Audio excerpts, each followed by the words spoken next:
It is Wednesday, July the 27th. Woo! It is time to be hanging with the Hayters. Exactly. I can see them out there now, Kay. They're just clutching right there at the door frame or whatever. Will Wednesday ever get here? Oh, man. And, Kay, is it one miserable day? No, I like the rain. We need it. Yeah, that's true. But it grass just looks dreary. And the only thing good about it for these people is they get to listen to us. Isn't that sad? A rainy day with the Hayters. Rainy day with the okay. Hayters. They're the best days, I think. That. By the way, speaking of rainy days, y'all probably can't tell from where you're sitting, but Kay tripped in here, and I'm suing Dick out the wazoo.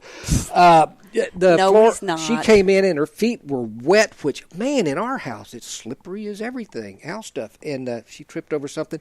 Kay's tripped before, and it has been really bad, and I could see it coming, and there's nothing I could do but watch. And this one I didn't even see, so I liked it better. Well, I had my hands full, so I couldn't catch myself going down. But stuff. You know what? Yeah. All is well. That is, in our world. By the way, you know how people always say, you know, these MCs and all, we got a wonderful show for you today and all, and I've even said it, Kay. Can you believe that?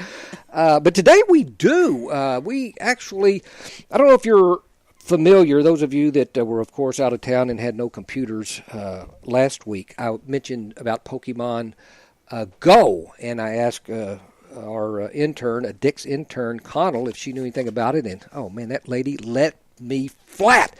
She didn't know, and I thought maybe, and if she did, she didn't want to say anything about it. So what I did is I put in my article, and I actually put on the show here last time, we will have someone in here next week to explain to us about Pokémon Go or know the reason why. Well, I put in the article, not a soul contacted me. Nobody wanted to explain. That's true. Well, we had two people, but they both had, one was working, our niece, Maxie. Lousy excuses. Nobody would trade. And the thing is, she couldn't come. You know, and I hate to keep, not really, building my article up, but I also mentioned it in the Villager, which is coming out tomorrow, so we'll probably have hundreds of people saying, yeah, you should have I don't think so. I don't either. But we did find someone, ladies and gentlemen. This boy I've known since not my birth, but since his birth. Yeah, he was not a bad-looking kid either, as I recall.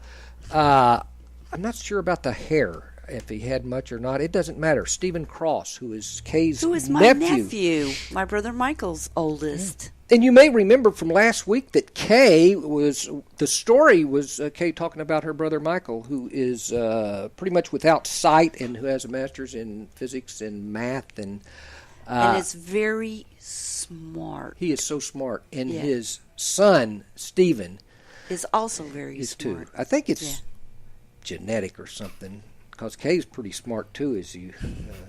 you know, Kay, our IQs are 1 point apart the one time we did it. Yeah. Mine was 138, yours was 137, if I recall. Yeah.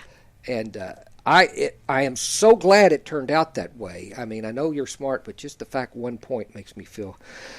Well, we need to redo that test. We do, and it would never be the same.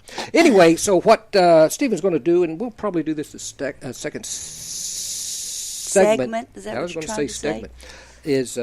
Stephen's going to tell us about Pokemon 2. Stephen, by the way, thanks so much for showing up. He had plenty of warning. I told him this morning, which rhymes, incidentally. I think you asked. Well, I asked him, and I told him, look, you do what you have to, but I'm going to be very upset if you don't agree to be on the show. Stephen actually fixed my computer. I don't know if it's fixed, but it was making one weird sound, and it's not making it now.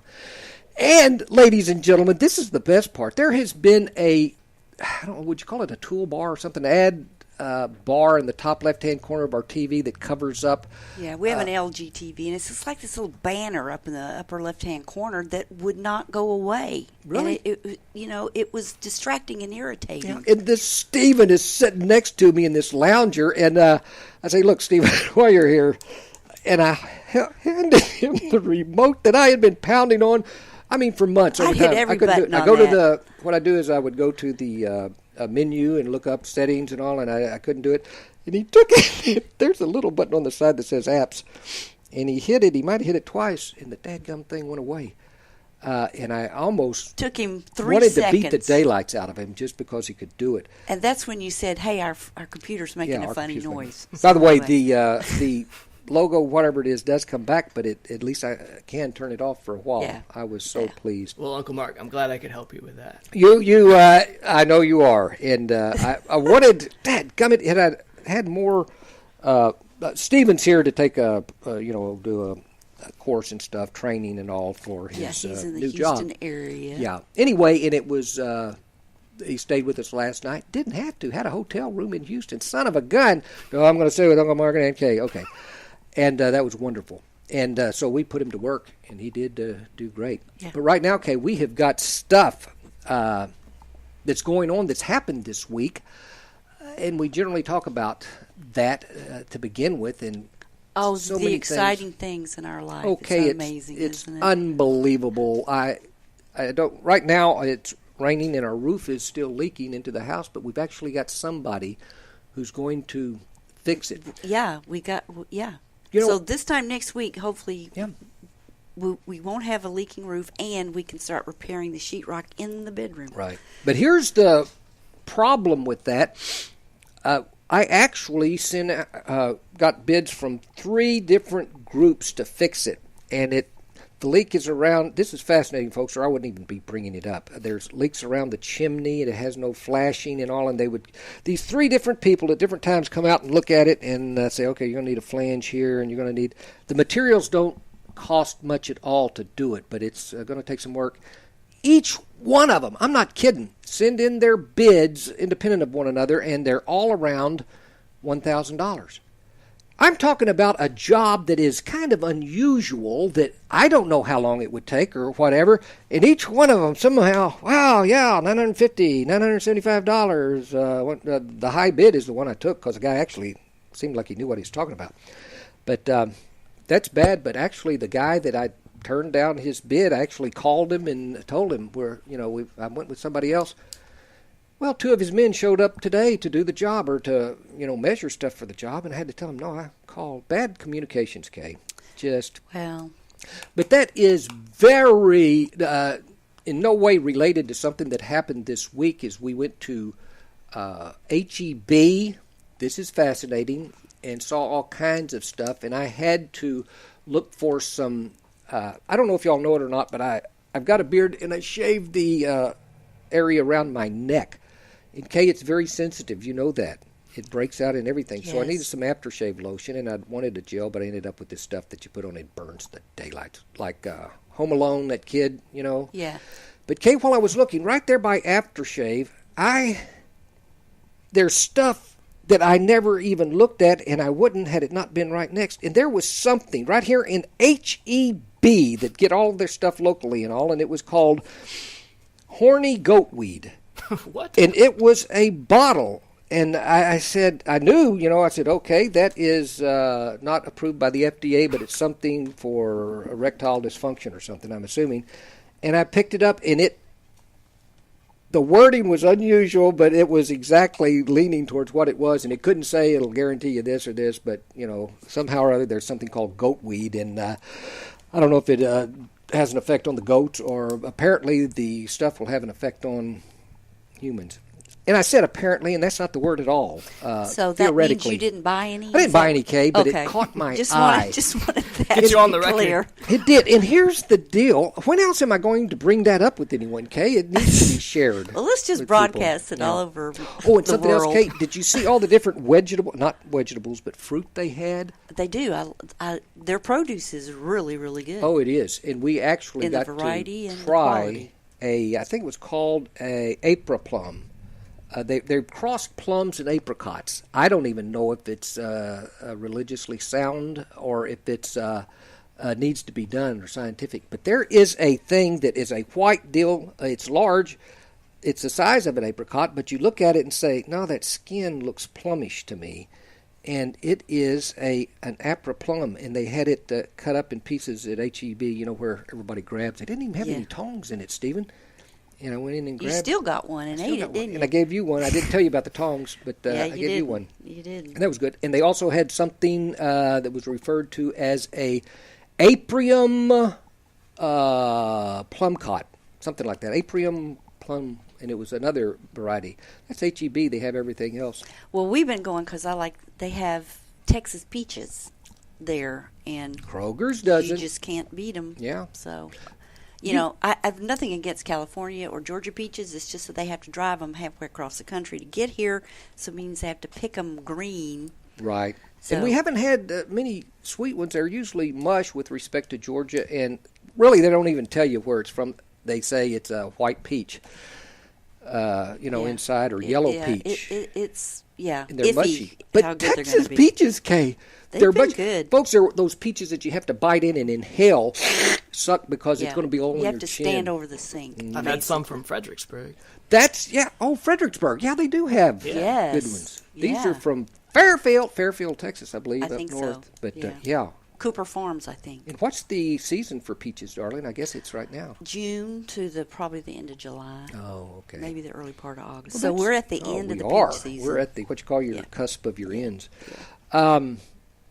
I also wanted to make mention of something that's happened, and it's going to be related to our story today at the end. We're not going to talk about any of Kay's family, any of my in-laws at the end of the show for the story. We're going to talk about a guy who was the first guy to sell fly, Kay. He didn't sell. Don't try to help me there. The first guy to fly a plane across the United States. Did it in 1911. It's fascinating. But before I get into that, which is going to be 40 minutes away, there was a person that has just set the record. It's not a time record. It's a record for the only completely solar engineered or solar powered plane around the world. And, you would think, oh, gosh. My thought was, oh, my gosh, how did he stay up that far? So was it only solar powered? It was. Only? Wow. Only. I mean, the solar energy went to a battery. It was not, the battery. They've done it before, but they actually had engines that would recharge the batteries. Yeah. But this was completely solar. And, I was thinking, so I guess it's stayed up the entire time, and no way. How did it stay up at night? It didn't. And that was the part that really, it didn't hurt me, but it's weird. It traveled 25,000 miles. I just made the Earth 10 times bigger than it is. 25,000 miles is the circumference. And it flew from Abu Dhabi to, obviously, Abu Dhabi. Started and ended. Is that in Dubai? Yeah, I think so. Dubai, Abu Dhabi. Those people, they've got to have a sense of humor. Abu Dhabi. But anyway, and the deal is they started in March of 2015, and they landed 46, not 46. I've got it here, folks. Oh, it took them 15 months. The reason it took them 15 months, they had one stop across the Pacific, Kay, which when you look at the Pacific, folks, if you're at home, would you please get the map out? Look at the Pacific. It's vast. But what they did, it took them 118 hours to fly across the Pacific. And I say they because there were two pilots, and they traded off individually every once in a while. And they landed only once across the Pacific, and that was in Hawaii. Kay, this is so fascinating. I may even continue it, and then we're going to get Stephen to tell us about Pokémon Go. Pokemon Go. Yeah, by the way, this ship, the reason I got the 2 in is because it's called the... Are y'all ready for this? Solar Impulse 2 was the plane. But that's neither here nor there because we're getting ready to cut to a break, ladies and gentlemen. You've been so patient. We'll be back. Love the daylights. Mark and Kay, hanging with Hayters, Stephen Cross. Thanks for having me on. Anything. Break time, people. Restrooms are in the foyer. Back in a couple of minutes with more Hanging with the Hayters. The Conroe YMCA's benchmark adaptive programming for kids and adults is Leap of Faith. Leap of Faith is an equine-assisted therapy program serving children and adults with adaptive needs. The riders in our Leap of Faith program are working to address and manage specific aspects of their lives impacted by illness, injury, or disability. The Leap of Faith program has experience working with riders who are living with attention deficit or other hyperactivity disorders, hearing impairments, visual impairments, developmental delays or disabilities, autism, Down syndrome, multiple sclerosis, muscular dystrophy, head traumas, brain injuries, and paralysis. Our program uses horseback riding to develop self-confidence and self-esteem, to increase upper and lower body strength, assist in respiratory issues, and establish a trusting relationship between the rider and their horse. Not only do these activities aid in the physical and mental development of the rider, but they also foster self-reliance and independence. For more information regarding our program, to become a rider, or to volunteer with a great group of people, please call our Welcome Center at 936-441-9622 or visit our website at www.ymcahouston.org/Conroe. Did you know there are more than 790 abused and neglected children currently in foster care in Montgomery County? Will you help make a difference? I'm Allie Stevens with Casa Child Advocates of Montgomery County. We train and support volunteers to be the voice of children in the foster care system. Kids are removed from their home because of abuse and neglect, and we need volunteers just like you to advocate for these children. To learn more about becoming an advocate, please visit CasaSpeaksForKids.com. That's CasaSpeaksForKids.com.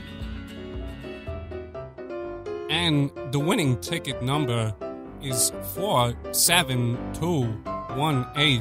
Now, back to Hanging with the Haters on irlonestar.com.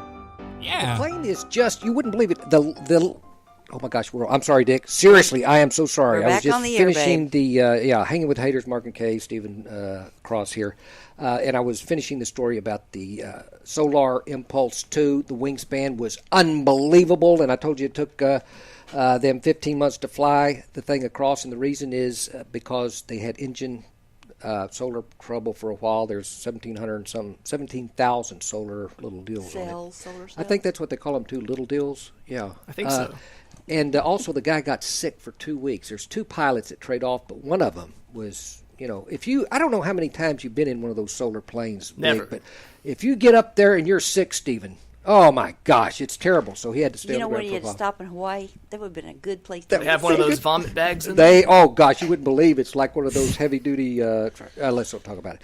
But one thing we're getting ready to talk about, ladies and gentlemen, once again, Pokemon 2. I have Pokemon Go. Golly, people, please, Pokemon Go. It's been on the news. It hasn't been out all that long. But, on the news, they'll show people walking downtown looking at their phones and all. And walking out into traffic. I wanted to know, what the Sam Hill are they looking at? And son of a gun, Steven shows up. Expert in Pokemon 2. The guy knows all there is to know. So, Steven, what the heck is that game all about? Well, I'm not really an expert, Uncle Mark, but, you sounded desperate this morning when you asked me. Gosh. So I decided to help you out. Steven, you... Okay. I'm sorry, folks. But this guy is so smart, I think he knows a little bit about something. What I tell you...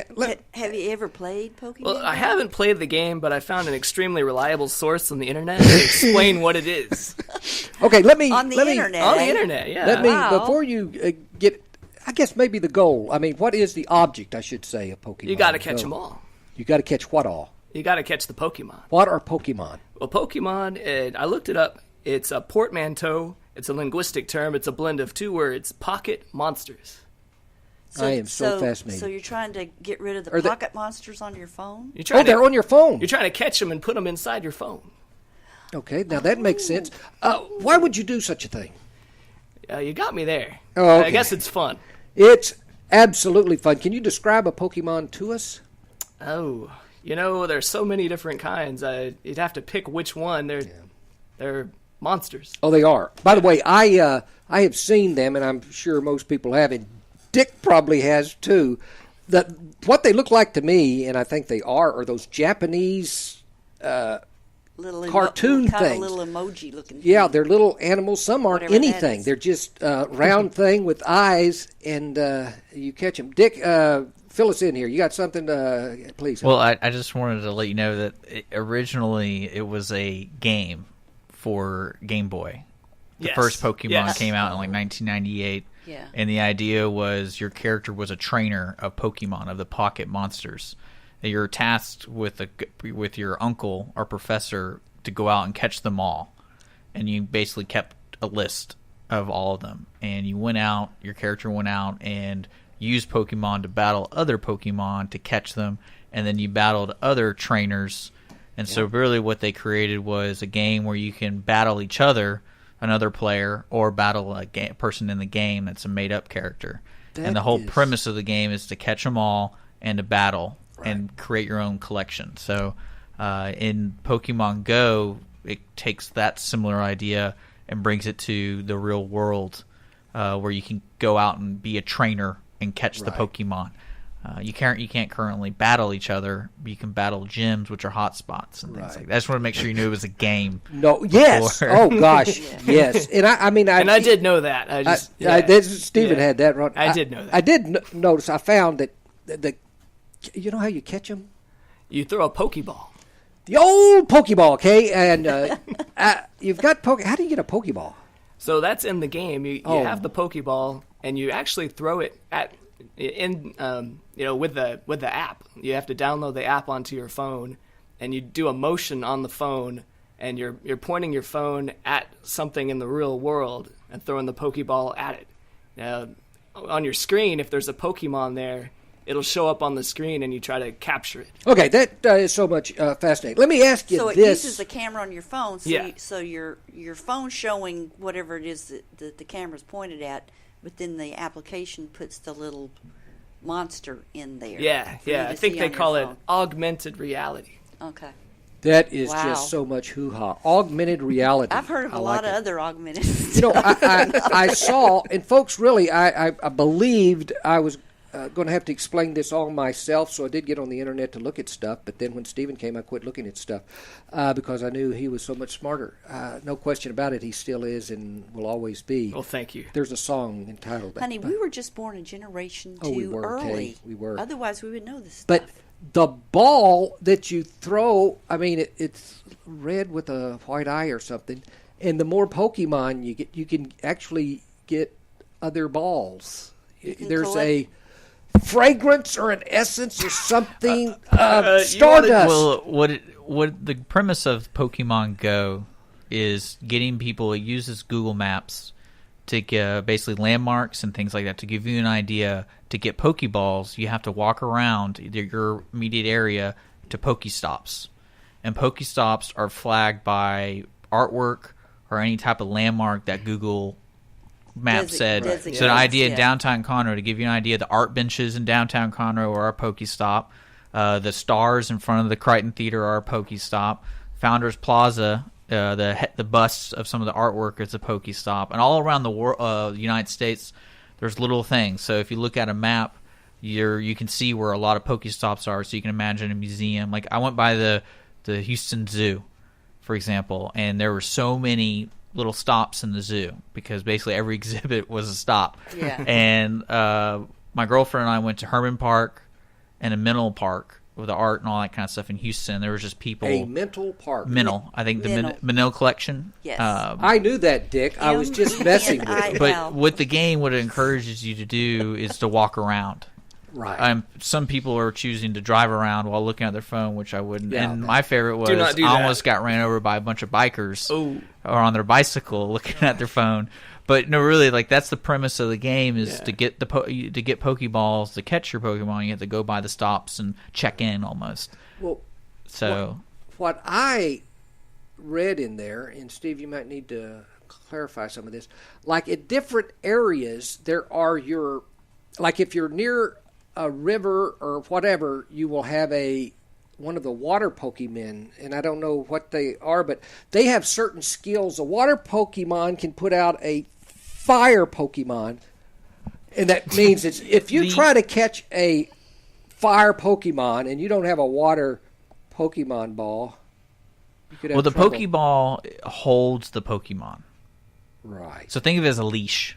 It's like a leash for the animal. It's not inside the animal? It's inside. That's how you keep track of them. It's on your leash, so you can let them go. That's how you collect them. That's how you collect them and capture them. So it scoops them up. Yes. Yeah, sort of, yeah. I mean, the cartoon that I watched a little bit, they would, they'd go inside the Pokeball, and it's like trapped in there. And it's like a little home for them. Ah. And what's important, what you were talking about, is when the game originally came out, it had the basic logics of physics and also the elements, and it taught kids or people who played games of how to apply a strategy to a fight. Yeah. So, for example, a leaf-type, plant-type Pokemon didn't do well against fire because it would, burn. Right. Yeah. So when you're playing in the game, if the person you're battling chooses a plant type, the logic decision is to grab a fire type that you have in your Pokemon, in your group. Well, that's like rock, paper, scissors. It's just like rock, paper, scissors, and then it gets a little bit more in-depth in strategy, but yeah, so that same idea is with water Pokemon, they're better against fire Pokemon. So. But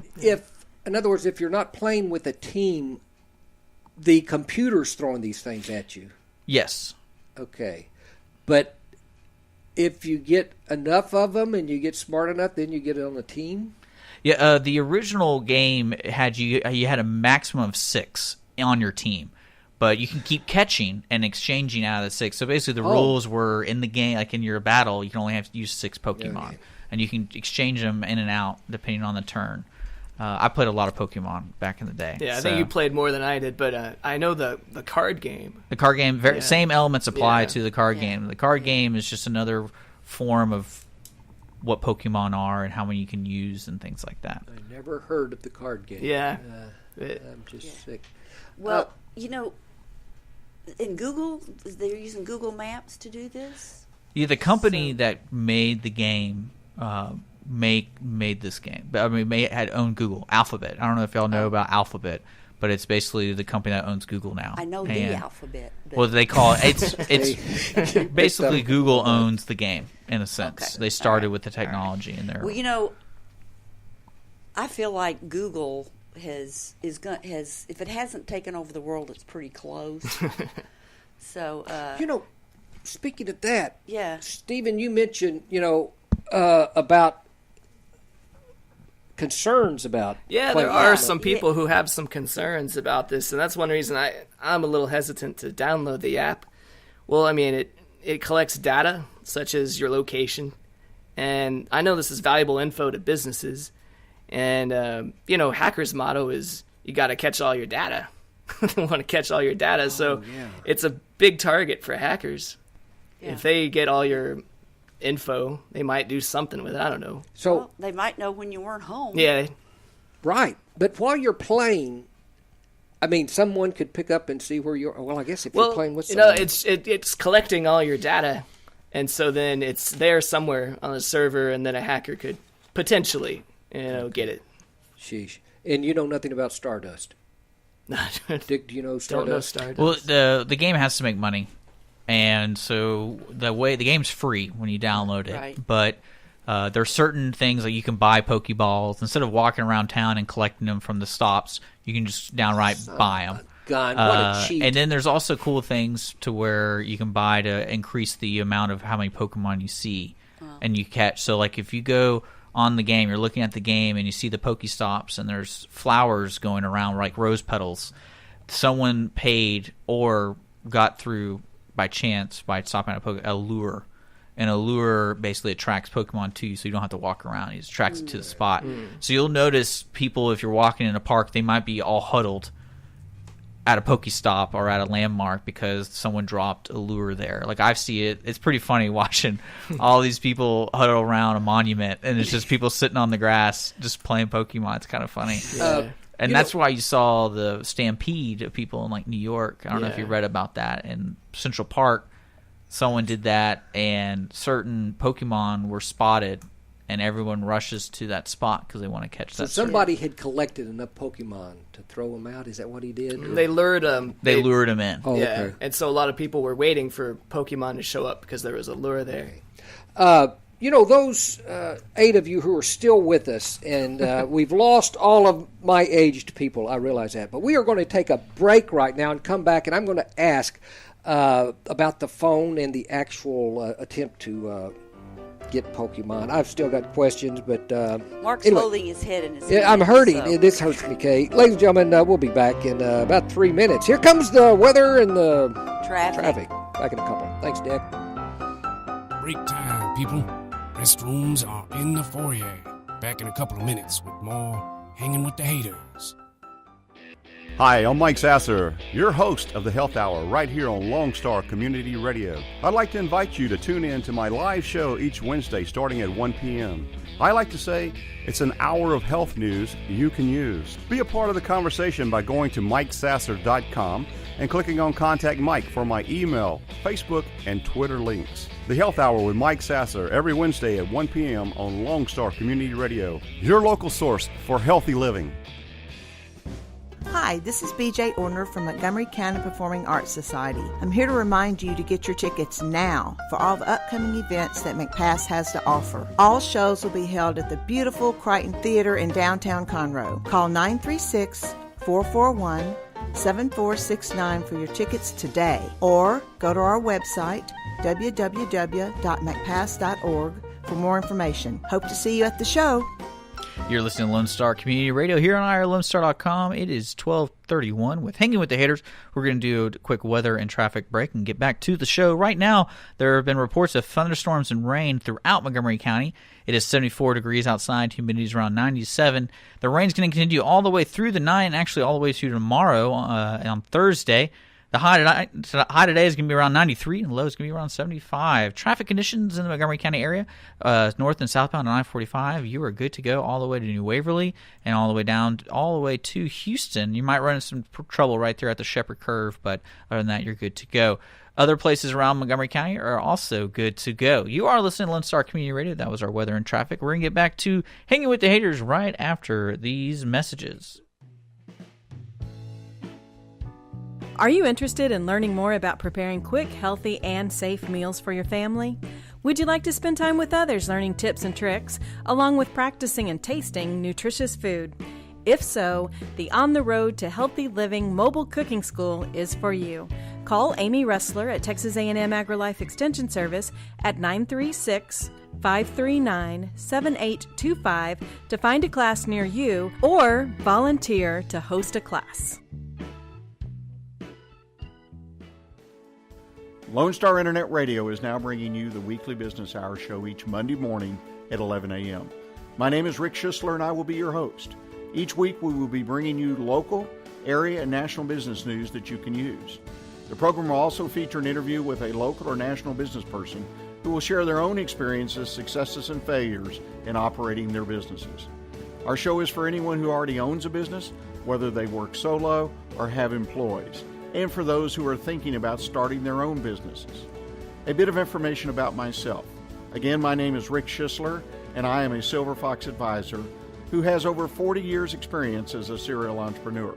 As a part of our show, I will offer some advice and encouragement on our monthly topic, and I will take your questions by email at rschissler@silverfox.org or call into the station at 936-647-3776.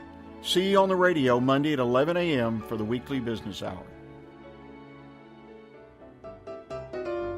You're listening to Hanging with the Haters with Mark and Kay on irlonestar.com. Punk.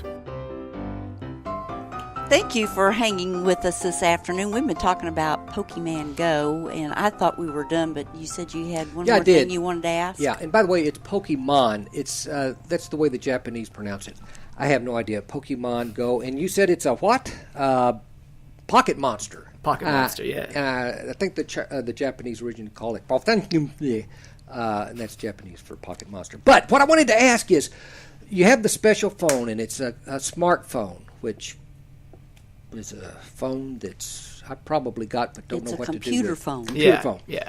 And you're looking at it, and originally the people I saw on the internet walking, it was actually the map that they were looking at, but then as they're walking, at some point the camera shows the exact location.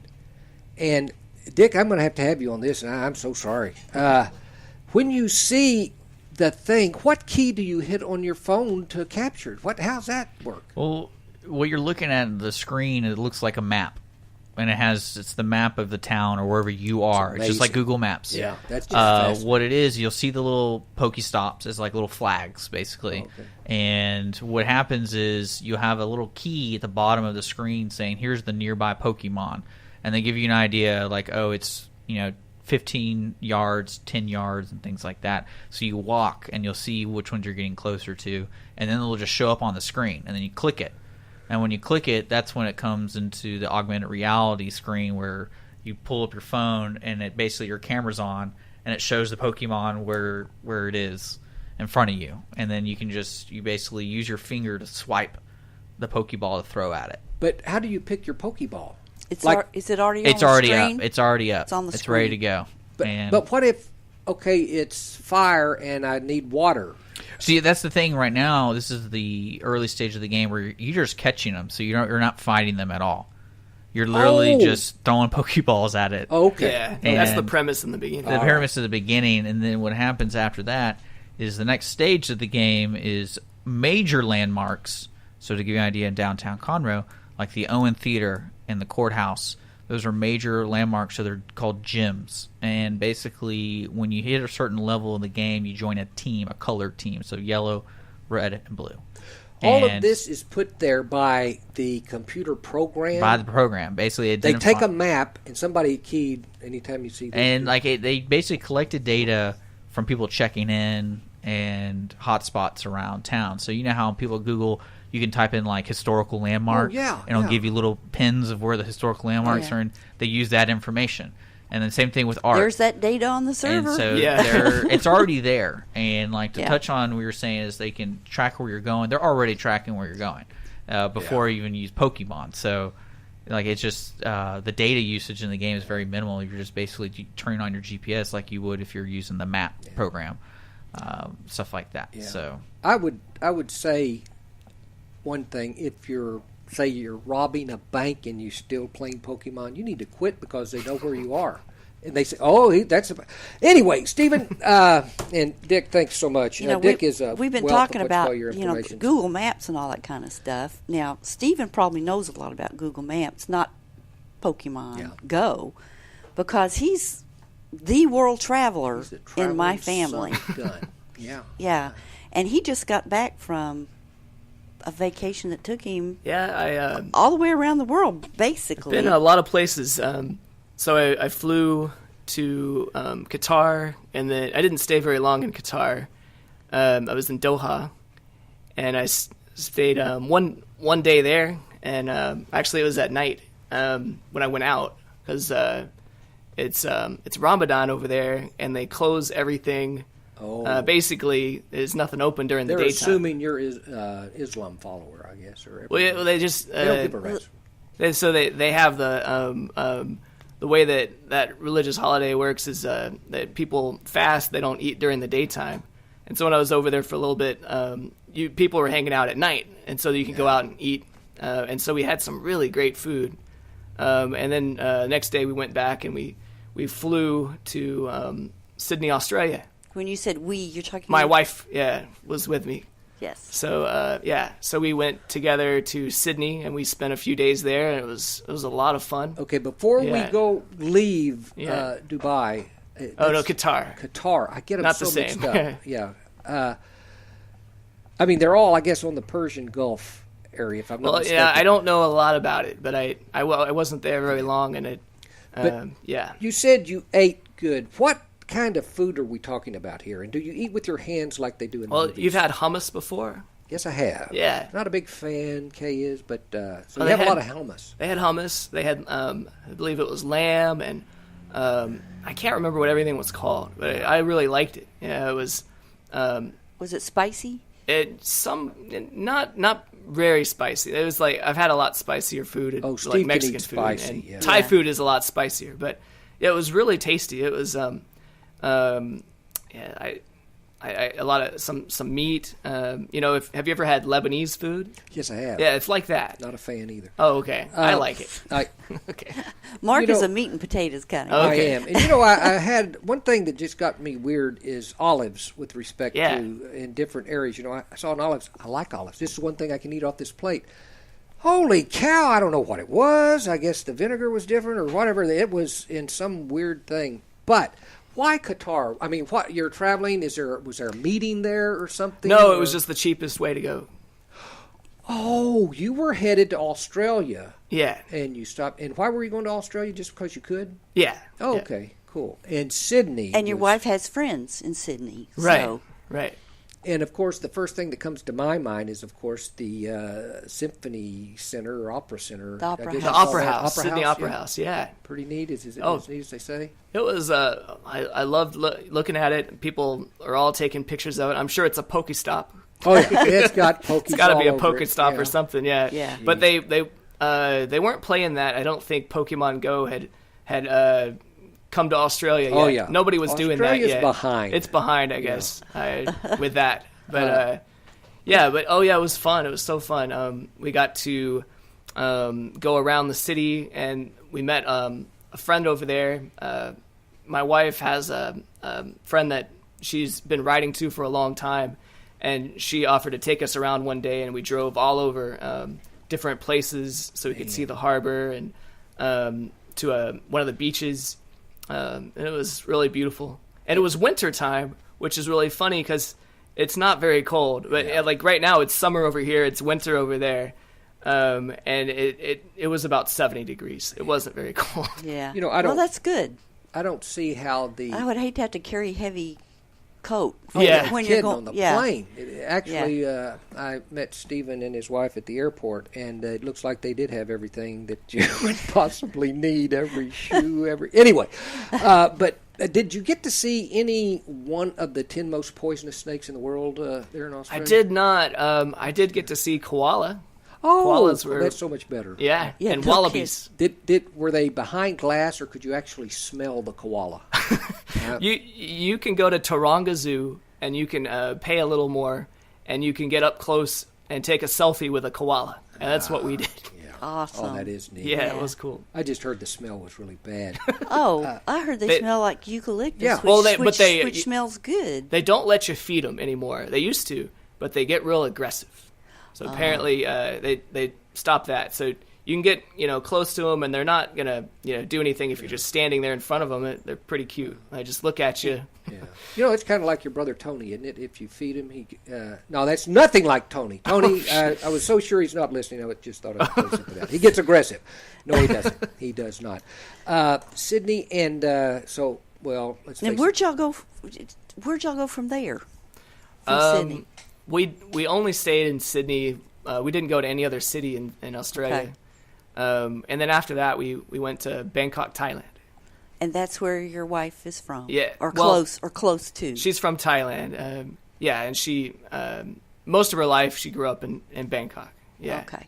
She has family in another city in Khon Kaen. Now y'all met when you were teaching school over there.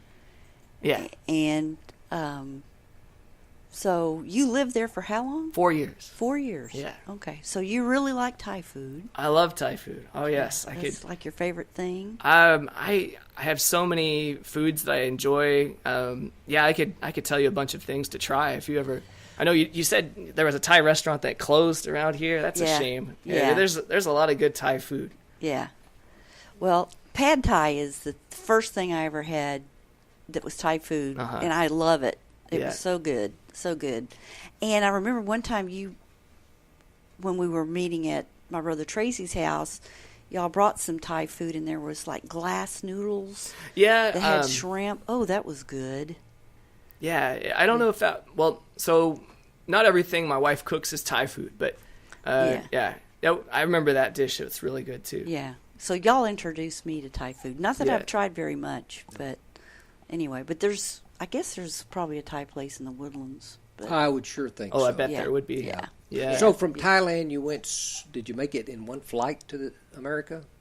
Well, okay. So that was, we took a circuitous route to get back. Circuitous, Kay. I'm using that word tomorrow at some point. Circuitous. Okay. So we flew from Bangkok to Singapore, and actually we had a layover, or not, what do you call it? When you stop, but you just keep going. We didn't get off. You don't change We do planes. not leave the airport. We went through Moscow, Russia.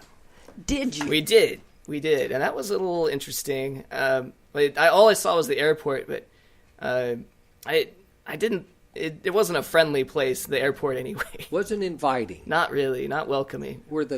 I picture gray and white or something. Is there you go to the airports around in the United States? There's color. There's advertisements. Was there much of that? Or there's not much about the airport that I really remember other than that we had to go through security. We had to get off the plane, and we were getting back on the same plane, but we had to go through like a transit, and we had to show our passport and also show our boarding pass. I think we showed it 4 times. I don't know why they wanted to see it that many times. Like, oh yeah, it's still me. It's still my boarding pass. And, still my passport. And they would they ran our bags through security again. And then we, after that we were waiting for them to let us out right after security. We're in a small room where they're running our bags through the scanner. And then we're like, waiting for them to have one more person look at our passport again, and there's some lady standing at the door who will like buzz it so it'll open. Oh, and then it'll close again. Every time she had to buzz it for everybody to go in or go out. Landed in Vancouver, I think. You had to keep your passport right there. I'm not joking, Stephen. It's the same thing. This person looks at it. Okay, go get in this line. But they were friendly.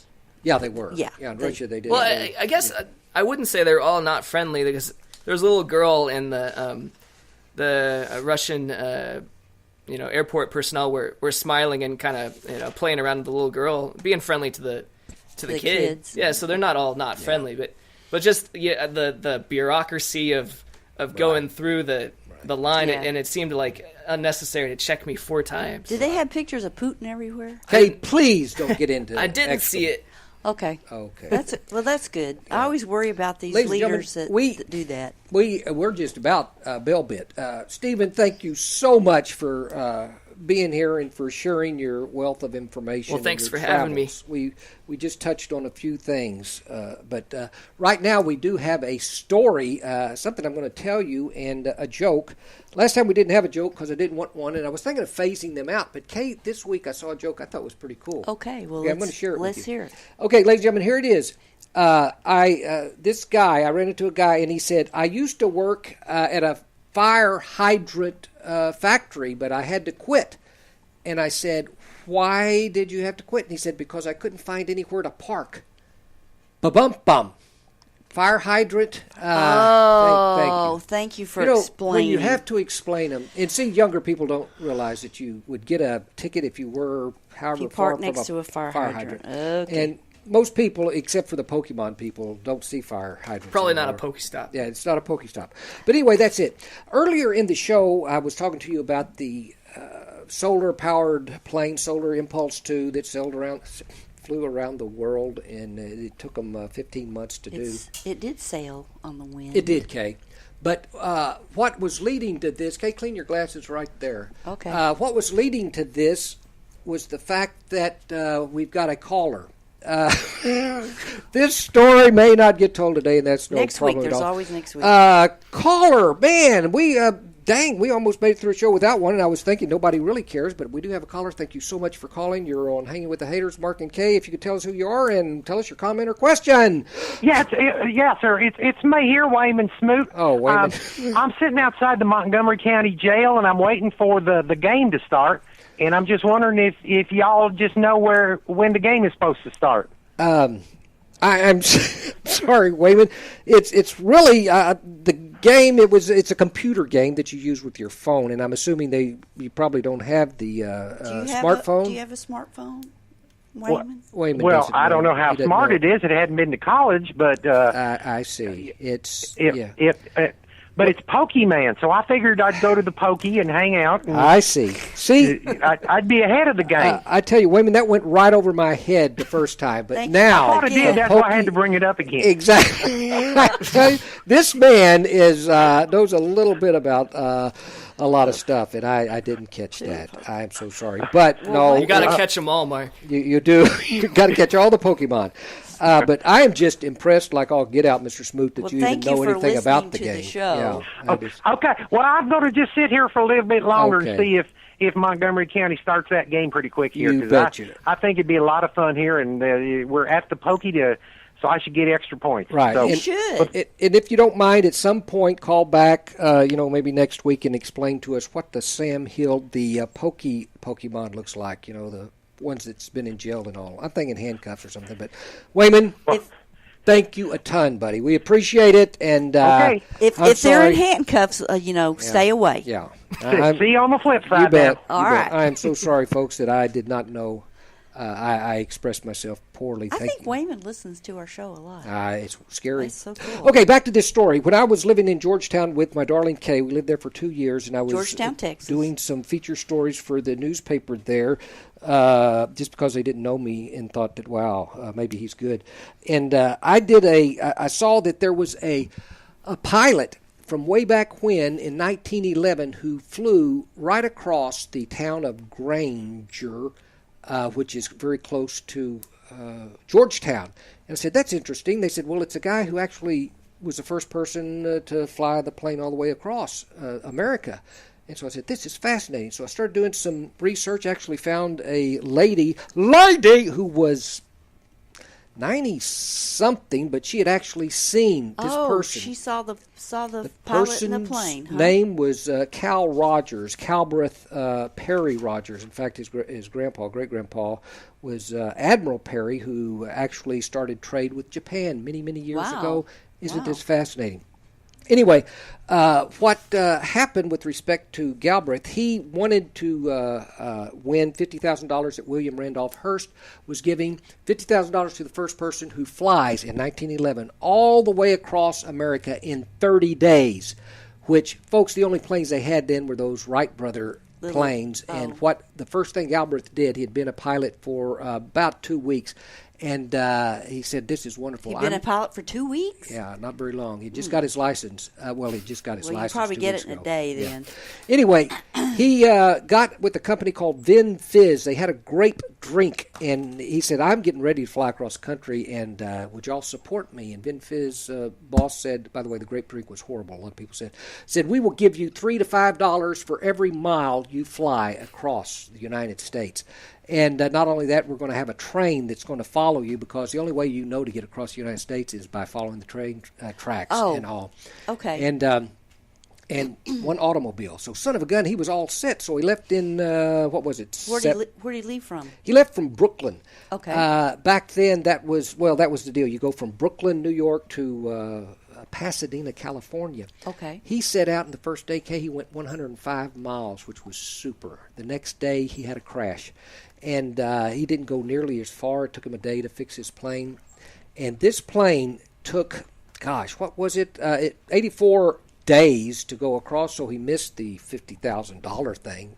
And Hearst knew nobody's going to be able to fly across in 30 days, and they could not on one of those Wright brothers. Yeah. In fact, Galbraith bought his plane from the Wright brothers for $5,000, and he flew it. He had so many wrecks, he hurt himself real bad, and eventually made it, and he died after making it in 84 days. He died 4 months later, flying exhibitions in California, right where he landed, and a goose or a gull got into his plane, and he crashed and killed him. Fascinating story, ladies and gentlemen. You're a better person now for knowing it, and we're all better for having Stephen Cross here. Thank you so much, Stephen. We've run out of time. We have. Hang with Hayters. Thank you Thanks so again. much, ladies and gentlemen. Next week, give us a listen. Hang with us. Thank you so much, Dick. Later.